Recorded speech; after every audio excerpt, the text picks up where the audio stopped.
Originaire d'Argentine, dans la région de Catamarca, cette espèce, Elianthocereus uacha, prospère sur les contreforts de la cordillère des Andes, bien sûr en altitude, ce qui a pour conséquence de la rendre chez nous facile à cultiver car elle ne craint pas le gel en serre froide, ce qui est un très gros avantage pour les jardins botaniques.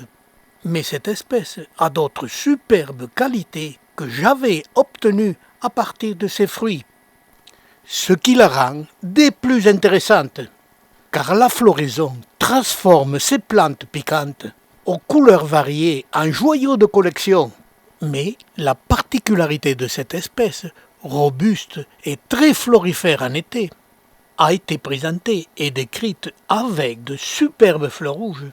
Mais déjà, dans les années 1950-1960, certains collectionneurs, comme M. Dorel, avaient commencé l'hybridation de cette espèce, avec un sujet de la même espèce, mais aux fleurs jaunes, car cette variété aux fleurs jaunes existe sur site, ce qui rend cette hybridation très facile, et je l'avais moi-même pratiquée.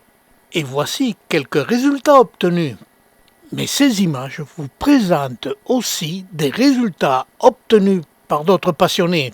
Et on pourrait à l'infini obtenir toute une gamme de couleurs sans sortir du cadre de la même espèce.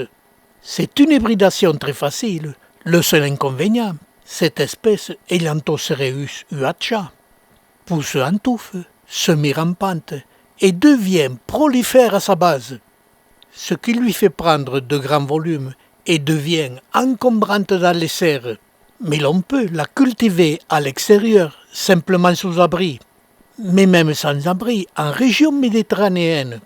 Cette superbe épaisse, hybridée ou pas, est très intéressante par sa rusticité et ses variétés de couleurs des fleurs.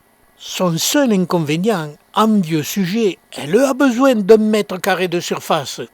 Mais elle ne craint pas le froid, mais simplement l'excès d'humidité l'hiver. Donc, il faut la protéger.